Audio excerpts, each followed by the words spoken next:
With spring in the air, today we thought we'd plant some veggies and herbs for our Kidz Prints garden.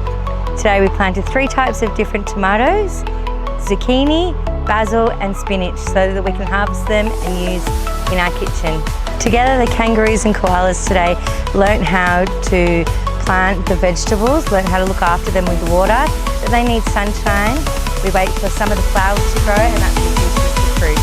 So they're really excited to see